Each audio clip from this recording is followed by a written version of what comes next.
Continúan las manifestaciones en Estados Unidos tras la muerte de George Floyd. El presidente Donald Trump responsabiliza al movimiento Antifa por los desórdenes y amenaza con incluirlos en la lista de organizaciones terroristas. Queremos analizar lo que está ocurriendo en Estados Unidos. Estamos para eso con Fernando Wilson. Él es académico de la Facultad de Artes Liberales de la Universidad Adolfo Ibáñez. Muchísimas gracias por estar con nosotros, Fernando. Bienvenido aquí a La Mañana Informativa. Por favor, muchas gracias a usted. Ojalá que saquemos algo en limpio. Sí, quiero partir esta entrevista de manera bien abierta, preguntando cuál es tu mirada y tu análisis de lo que está ocurriendo en Estados Unidos para luego ir pensando en lo que ha planteado Donald Trump y lo que los analistas han dicho. Pero tu propia impresión de lo que pasa hoy en Estados Unidos. A ver, es la tormenta perfecta. Es la combinación de un hecho de violencia del cual lamentablemente hay antecedentes. Pensemos el caso en el año 92 de la paliza a Rodney King, un taxista negro en Los Ángeles, que desató una ola de violencia parecida. Pero esto se combina, por supuesto, el colapso económico generado por el COVID-19, la personalidad abrasiva de Donald Trump, que ha generado una dinámica de choque con el Partido Demócrata y particularmente con los representantes en cargos políticos de ese partido. Pensemos en Nancy Pelosi, en la Cámara de Representantes, y finalmente con una carrera presidencial que se ha mostrado como tremendamente compleja, tanto para la reelección del propio Donald Trump como para una candidatura demócrata que por distintas razones no logra despegar en la forma de Joe Biden. Por lo tanto, es la combinación perfecta de una serie de factores en las cuales se libran una sucesión de pequeñas luchas internas, secundarias, que utilizan a esta violencia como campo de batalla. Pensemos, por ejemplo, siendo un país federal, cómo los gobernadores se enfrentan a los alcaldes. El caso que se dio ayer y hoy entre el gobernador del estado de Nueva York y el alcalde de la ciudad de Nueva York, Cuomo y de Blasio, en el sentido de utilizar fuerzas estaduales o federales respecto a la contención de la violencia. Es decir, nos encontramos con procesos en los cuales la plataforma de violencia de base es la excusa para distintos niveles de conflicto que van escalando y que no son totalmente nítidos fuera de Estados Unidos y fuera de las realidades de orden local. Nosotros nos quedamos con la imagen general. Ya, o sea, la muerte de George Floyd termina siendo el gatillante que empieza a generar un movimiento que excede necesariamente a la lucha racial o las diferencias raciales o la lucha contra el racismo. Exactamente, y en ese sentido no olvidemos que siendo Estados Unidos un estado federal, el presidente de la República, Donald Trump, no tiene una autoridad directa sobre los eventos de orden local en las ciudades y en un segundo lugar tampoco con los eventos a nivel estado, a nivel estaduales. Es decir, tenemos una cadena que en lo más básico es de 3 niveles, alcaldes, gobernadores y presidente. Y por lo tanto, la violencia tiene que ser manejada en coordinación con esos 3 niveles. Cuando Trump amenaza, por ejemplo, con federalizar la Guardia Nacional, llamarla al servicio, incorporarla a las Fuerzas Armadas regulares, o derechamente utilizar las Fuerzas Armadas regulares, es una amenaza no tanto a los manifestantes en la calle, sino que a los gobernadores de los estados y a los alcaldes, frente a lo que él percibe es una falta de compromiso, o falta de efectividad en el empleo de sus recursos, algo que es recogido por el alcalde de Blasio de Nueva York y, como te digo, en ese caso específico, recordemos que esto ya se extiende a más de 30 estados, comienza a generar docenas de escenarios locales que muchas veces se pierden en la escena mayor. Claro, ahora, en la escena mayor lo que hemos tenido es un presidente que ha decidido irse por el lado de la ley y el orden. Él ha dicho: yo soy el presidente de la ley y el orden, voy a aplicar mano dura, y muchos estiman que eso es echarle leña al fuego, que aquí lo que se hubiese requerido es un presidente que de alguna manera enfríe los ánimos, que no exacerbe más estas posiciones. ¿Cómo te ha parecido a ti el rol que juega Donald Trump en el marco de lo que estamos viendo? ¿Cuánto Donald Trump agudiza un escenario como este? A ver, Donald Trump, que tenía, entre comillas, una reelección relativamente fácil hasta el inicio del COVID-19, que con su primer tropezón de negar la gravedad de la enfermedad, probablemente perdió bastante tracción dentro de su electorado tradicional y agudizó el odio que su posición polarizante, genera, encuentra ahora en esta situación una oportunidad que, por favor, no tenemos ninguna certeza de que le vaya a resultar en términos de postura electoral, pero que hoy día, al presentarse como candidato de orden y de la ley, Atrae a los sectores de clase media que han sido en general relativamente reacios a seguirlo, o por lo menos han sido fuertemente golpeados por los más de 30 millones de empleos perdidos, de presentarse en el sentido de un mal menor. Es decir, frente a un Joe Biden que lanza frases que no necesariamente llegan a la calle en términos de planteamientos concretos. Recordemos que la sociedad norteamericana es eminentemente pragmática, eminentemente concreta. Por ejemplo, a Bill Clinton le perdonaron el affair Lewinsky, le perdonaron mentirle al Congreso y a los tribunales superiores de justicia a cambio de una condición económica, o más bien la mantención de una situación económica positiva.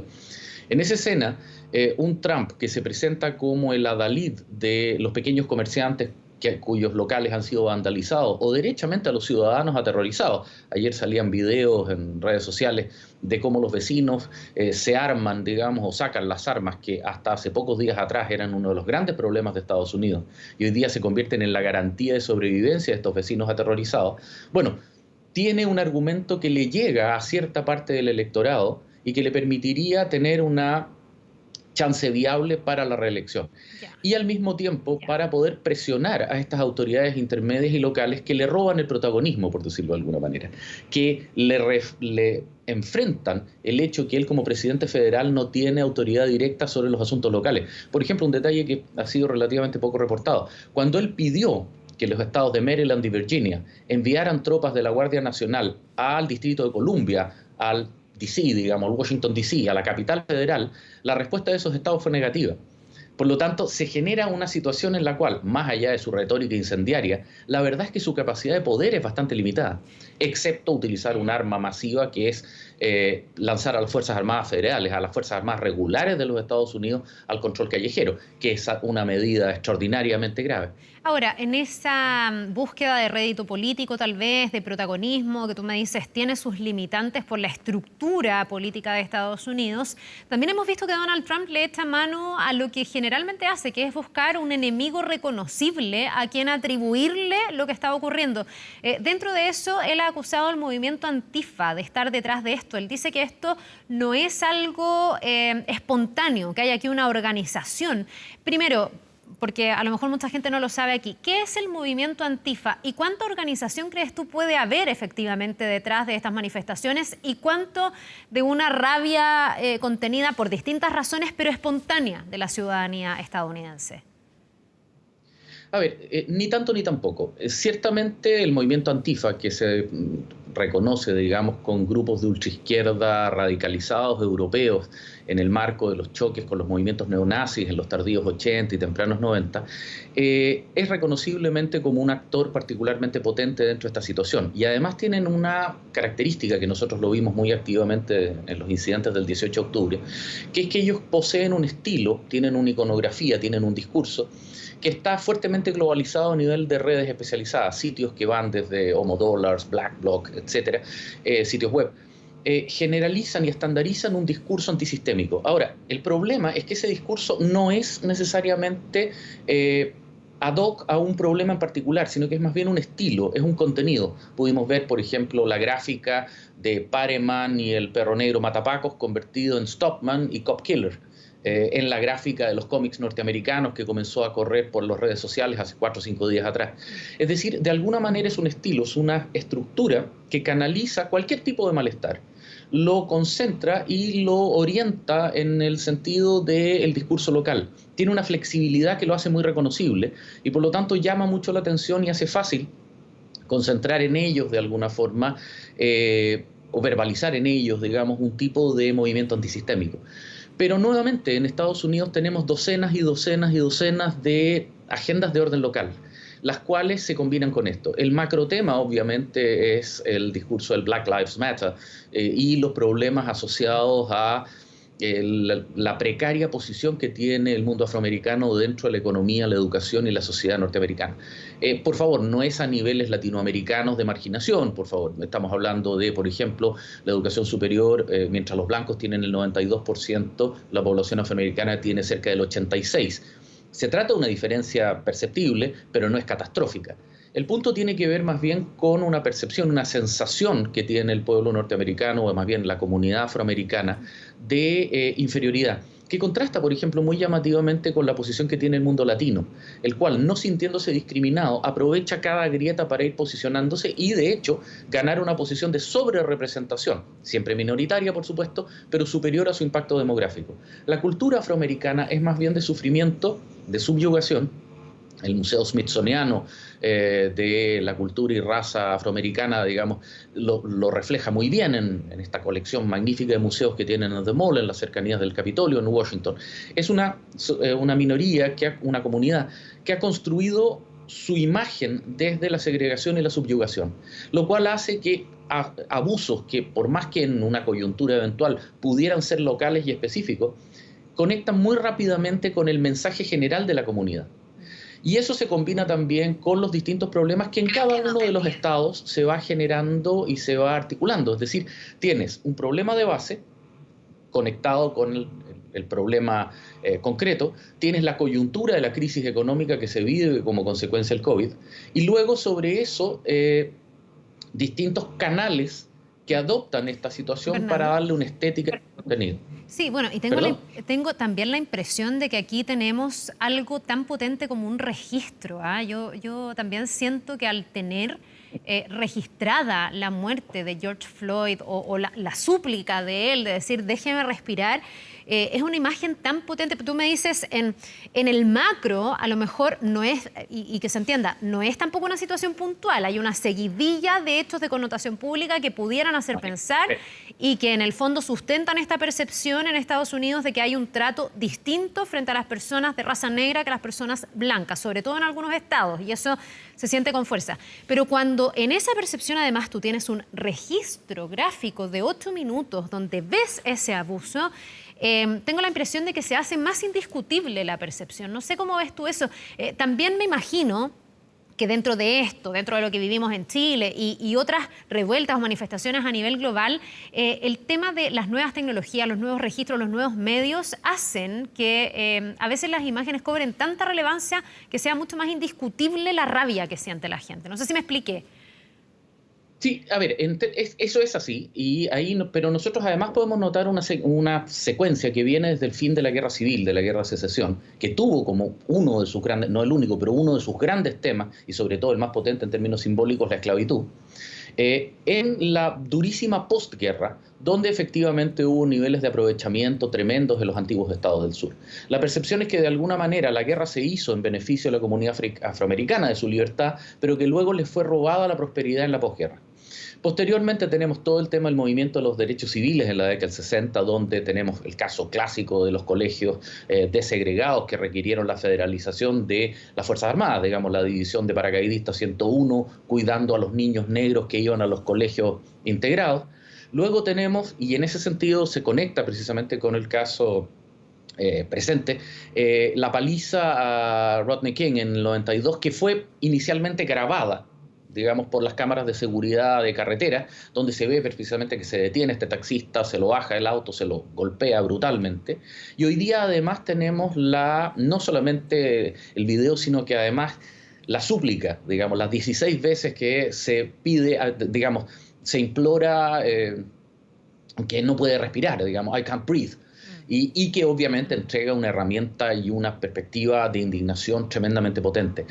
Por favor, no estoy reduciendo en lo más mínimo la gravedad o la secuencia de este problema, más bien el eco y el impacto que tiene, porque desata otras rabias. Esto no significa que esta no sea relevante. Lo que estoy diciendo es que esto tiene o se convierte en el gatillador de un proceso que es mucho más extenso. Sí, la imagen indudablemente, y el audio en este caso en particular, es extremadamente potente. El I can't breathe, digamos, tiene una carga emocional y una carga simbólica que lo convierte en el gatillador de lo que está ocurriendo. Fernando, para finalizar, también en virtud del tiempo, ¿qué repercusiones o consecuencias crees tú pueden tener estas manifestaciones? Estamos además en un año electoral. No sé si es posible saber cómo va a seguir el curso de las cosas, si es que estas manifestaciones se van a lograr aplacar, si con esta postura tan dura de Trump tú crees que esto va a recrudecer. ¿Cómo ves el futuro al corto plazo en Estados Unidos? A ver, es imposible decir para dónde va a salir esto, y eso es básicamente porque no tenemos claro cómo se va a resolver la pugna de poder administrativo entre los alcaldes, los gobernadores y el propio presidente. Obviamente, si se federaliza a la Guardia Nacional y se toman determinaciones sobre la base del Acta de Rebelión de 1807, esto va a ser una respuesta brutal, probablemente corta, pero brutal, y que va a dejar cicatrices sociales muy potentes. Tiendo a meter esto dentro del enorme desastre y el enorme sufrimiento que está representando el COVID-19 dentro de los Estados Unidos, en el sentido de crear, por decirlo de alguna manera, una crisis integral. El elemento racial y el elemento de violencia callejera cae dentro de la pérdida de los más de 30 millones de empleos y nos muestra de alguna forma una crisis multidimensional tremendamente compleja. La gran interrogante es cómo esto se va a vincular al proceso electoral, particularmente que los caucus de los dos partidos, digamos, del demócrata y el republicano, y cómo esto va a redundar finalmente en, incluso si es que las elecciones presidenciales pueden realizarse en noviembre. Recordemos que los plazos electorales exigen campaña, exigen peldaños previos, la configuración de colegios electorales, etcétera, que difícilmente pueden configurarse así. Ahora, una sociedad polarizada naturalmente beneficia a quienes mejor reflejan más los miedos y temores que realmente las propuestas de futuro. Y en esa situación, esto muy preliminarmente pudiéramos decir que beneficia a Trump y perjudica a Biden. Biden, con un discurso más moderado, más bien se proponía como la alternativa a una presidencia radicalizada. El COVID-19 lo coloca un poco en entredicho, lo descoloca, frente a lo cual no pudo responder. Trump se recuperó más rápido en ese sentido con toda la argumentación, todos los paquetes de ayuda multimillonarios, multibillonarios que ha lanzado a la calle. Y hoy día esto lo coloca en una posición de el orden o el caos. Y la sociedad norteamericana tradicionalmente, los sectores del Midwest, etcétera, no pensemos en Estados Unidos como las grandes ciudades de las dos costas, sino que pensemos en el enorme Estados Unidos del centro, del sur, el Estados Unidos industrial en severos problemas en el norte, etcétera, Chicago, Seattle, Detroit, etcétera. Por lo tanto, tratar de proponer una conclusión definitiva en estas circunstancias todavía es demasiado temprano. Veamos si es que cómo se resuelve el conflicto de autoridad. Eso no puede durar demasiado, tiene que resolverse en pocos días más. Y finalmente, cómo esa situación se refleja en la calle y el reflejo que tiene en el votante polarizado, sobre todo en los sectores medios bajos, y en los votantes, digamos, más tradicionales del centro de Estados Unidos. Por decirlo de alguna manera, esto nos abre un nuevo escenario. No sabemos la obra que se va a jugar en este escenario, digamos. Estamos recién viendo que tenemos un nuevo planteamiento como continuación, y desde esa situación veamos para dónde se desarrolla. Quizás, más que preguntarse cómo va a terminar esto, el tema es cómo va a estar configurándose este escenario hacia adelante. Bien, pues seguir el día a día y todas las repercusiones que pueda tener, pero este análisis de todas maneras nos permite al menos desplegar algunos escenarios posibles, así que te agradecemos. Fernando Wilson, académico de la Facultad de Artes Liberales de la Universidad Adolfo Ibáñez. Muchísimas gracias, que tengas un buen día. Muchas gracias a ustedes, que estén muy bien. Nos vemos.